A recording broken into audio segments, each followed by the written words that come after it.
watching Shalom TV, celebrating Jewish culture. Funding for Shalom TV has been provided by the following.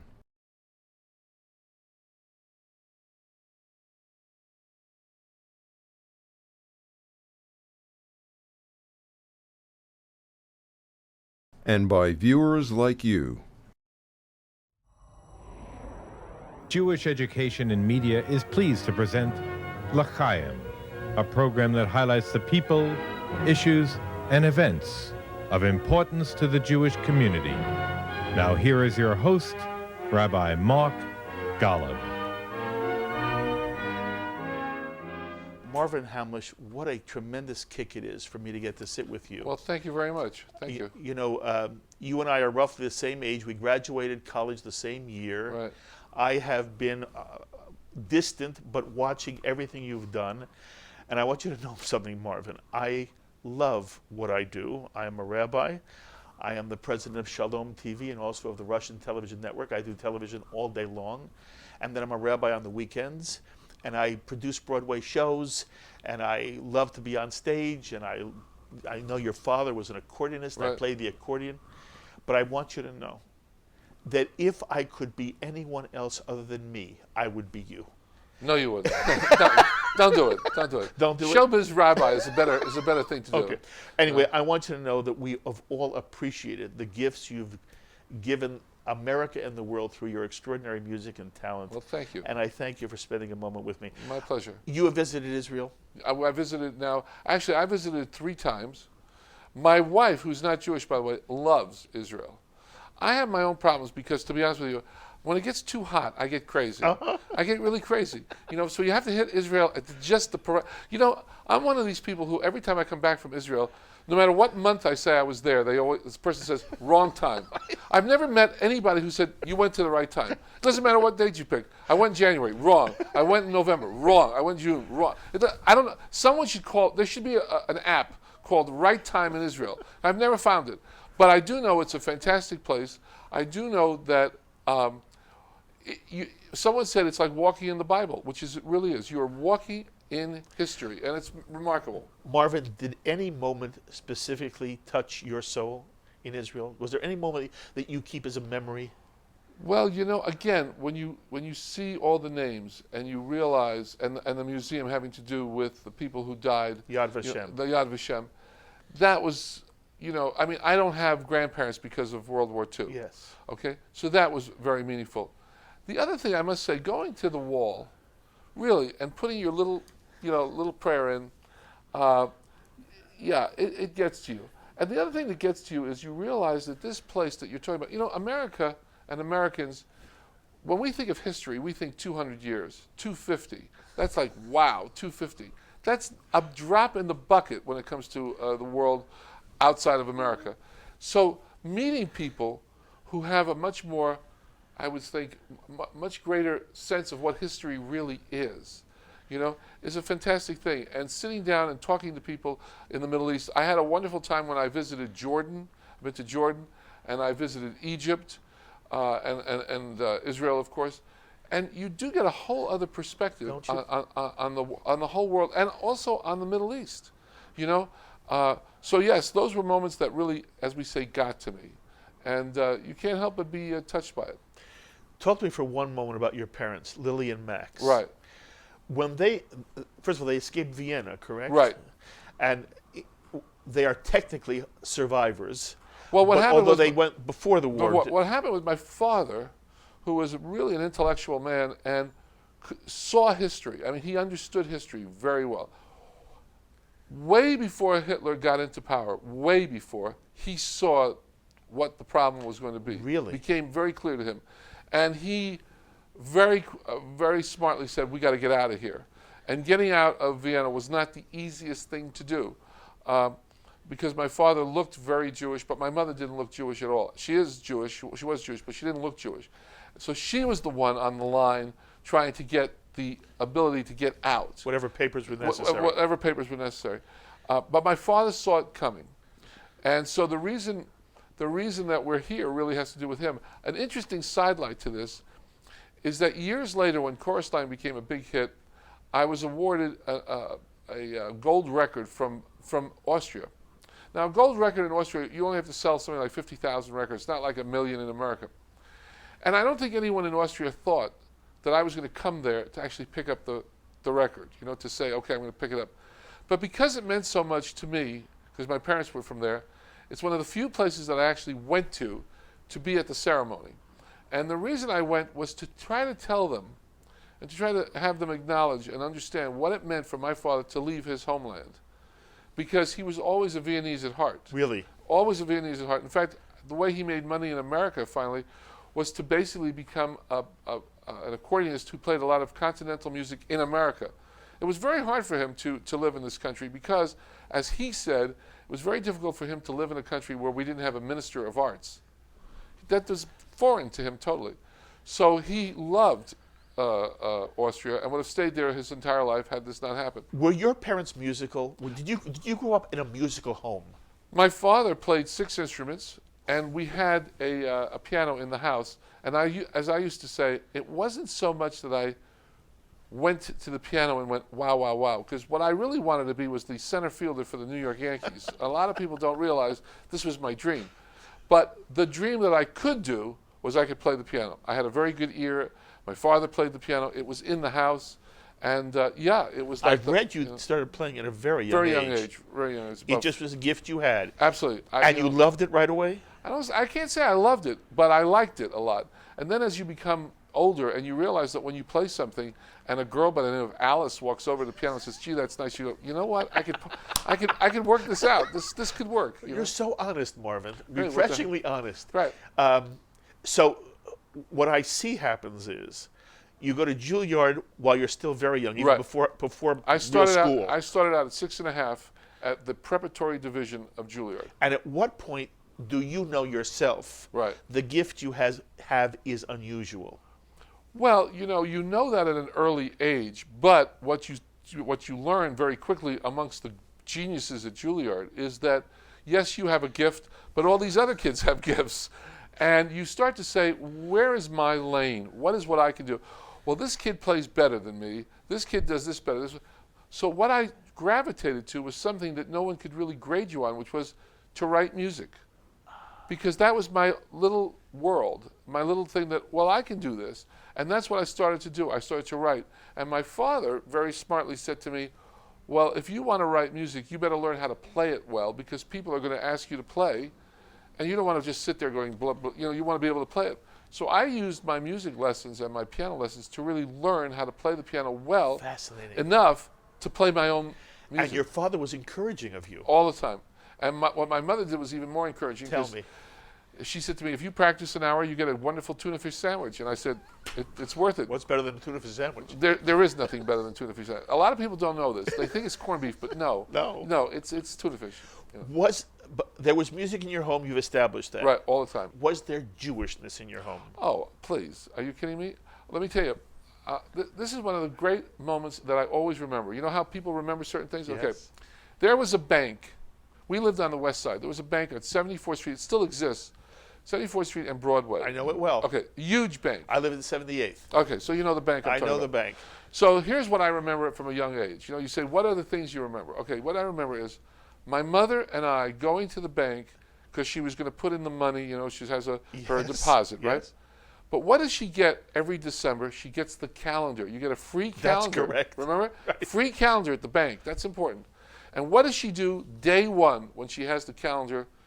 And by the way, I still have calendars of hers that I've saved. This is marvelous. The first thing she does is she circles the Jewish holidays. She circles Rosh Hashanah, Yom Kippur, which I still do on my calendar. So if you say to me, was there Jewishness?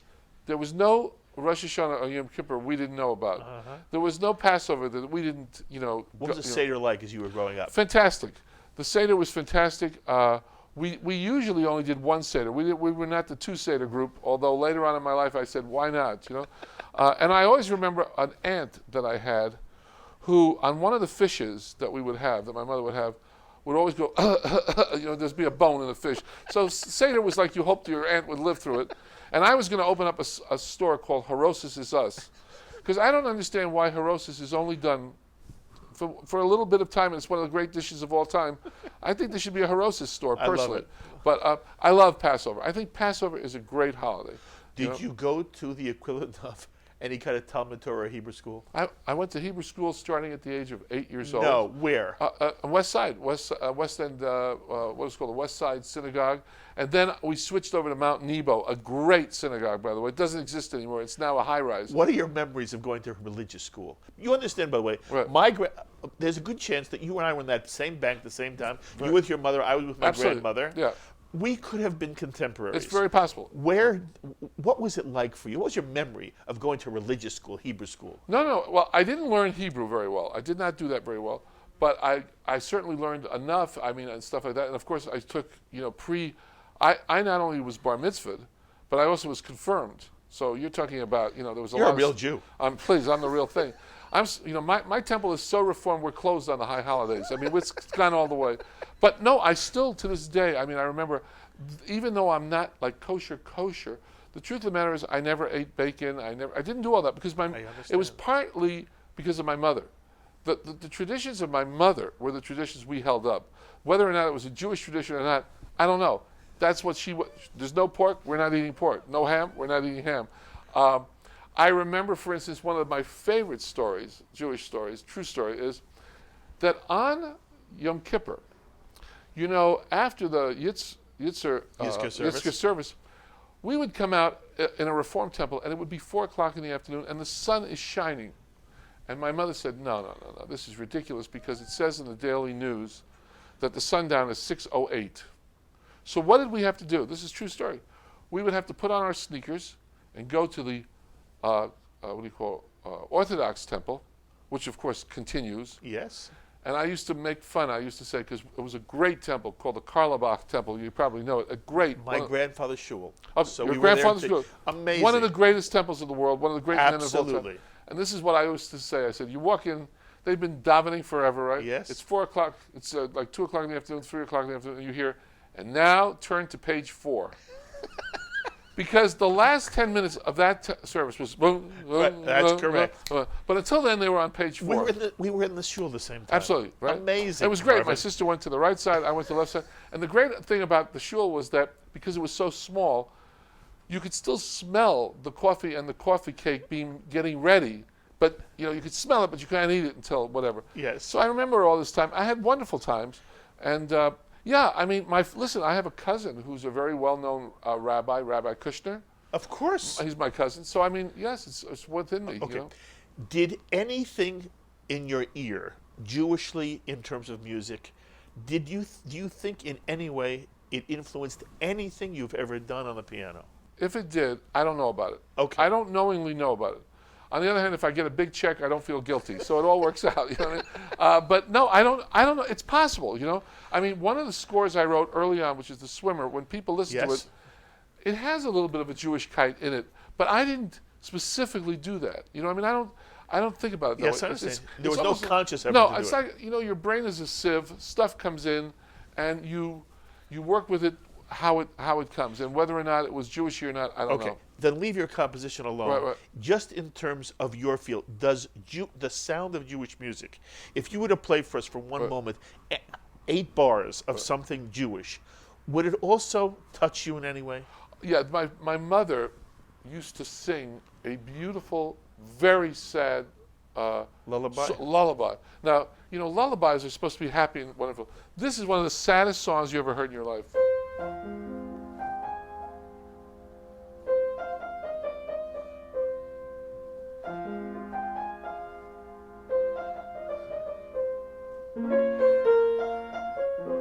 It's about a man who dies at the war.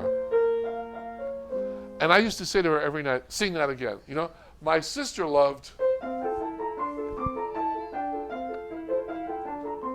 And I was always drawn to the really, But, which I think is a nice thing, because the truth of the matter is I like very emotional music. I like to write. You do? Yes, I do. I love it, So some of the songs and some of the... Listen, I did Avinu Malkeinu for Barbra Streisand, which she recorded on her album. Bowie, I know that you were her musical director for a period of time. We did that. This was your suggestion? No, this was the thing she wanted, and we got a wonderful choir, and we did the version that she knows. You know, that's one of the things, my only criticism of the Jewish music in temples, which I critique, is the following. I love the fact that it's wonderful music. I wish it were the same music.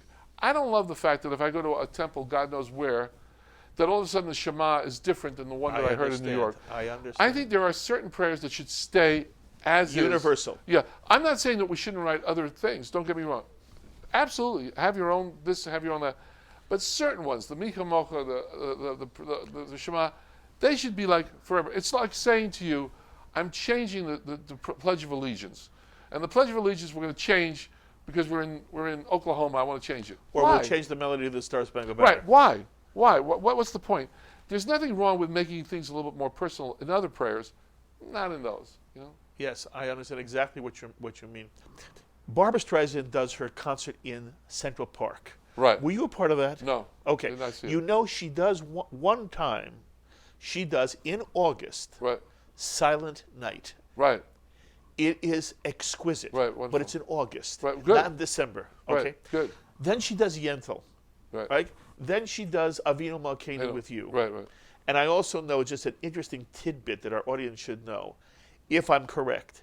One of your first jobs was as the rehearsal pianist Right. for Funny Girl. For Funny Girl, right. For Barbra Streisand. Right. I actually wasn't her pianist. I was her pianist for Everybody But. Oh, really? But it didn't matter because there were so many songs in which she sang with the chorus that I had to play. We had to come together because that's how it was. When she had her solo numbers, she had another pianist. Okay, Anytime she worked with the cast, I was working.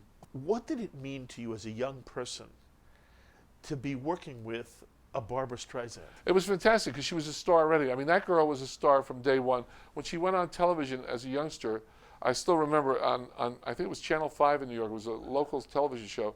She had been to the Bonsoir. She was already a bona fide star. And yeah, it was great. It was wonderful. And the thing about her that's never changed is the voice is great and her instincts are perfect. That's what people don't realize. This business about saying that she's a perfectionist, she can't help it. Her instincts are right. If your instincts are pure and right, then of course you're going to go for perfection. You might not even know you're doing that. But that's how it is because you hear it differently, you hear it uniquely, you hear it the right way. Is she easy to work with professionally for you, or is it very difficult to work with someone of that talent?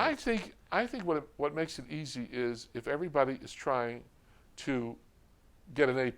If you're trying for an A+. You've always wanted an right. A+. If you're trying for an A+, you have no problem working with her. As I said to the orchestra on the first day of rehearsal, if you're not in this for the long haul, best to leave now. Best to leave now because it's going to be a long process. It's going to be a very specific process. But the answer at the end is very much like I said, it's like NASA. If you want to hit the moon, if you want to get to the moon, you're going to have to give a certain amount of your life blood, right? That's what it's like. You said that you're drawn to emotional music. Yes, I am. Okay, so you've done so many wonderful songs yourself. One that is extraordinarily emotional is The Way We Were. Right. Okay? Tell me how that came to be. That came to be because originally the film started at a college. A lot of people don't remember the very opening of the film starts at a college, and they asked me to go to the college to get a sense of the college. And when I went to the college, there were bells that rang every hour. Every hour you heard this at the college. I don't know why, but I guess that they identified the hour. So when I came home, this was what I did for the first few days. That was it. That turned into, and again, days go by, you know. That turned into thinking about long notes because Barbra Streisand's singing. And then, of course, we were blessed with a fantastic title. I mean, the book was a great title. So what you do is you make sure that in the song you leave enough room for the title. And that's slowly but surely how you plot the song. Oh, that's wonderful. You know, I can almost never hear this without tearing up. Right. Do you remember as you were writing this, Marvin, did it ever get to you? You know what happens with a song is it gets to you on day one. The key is, does it get to you on day two? Because on day one, it's like you just think, wow, wow, wow. Then you have to go to sleep and wake up in reality on the next day. If it still gets to you day two, you know you have something. And you knew Yeah. it got to you on day Yeah, two? absolutely. Does it still get to you? Oh yeah, and what got to me more, of course, was when she sang it. Then you went, wow, oh my God. Oh my God. I told you before, you are one of my heroes. You are a lovely human being. I love your sense of humor. I love your insight. It's been an honor talking to you. Right. Thank you for your My time, pleasure. Marvin. Thank you.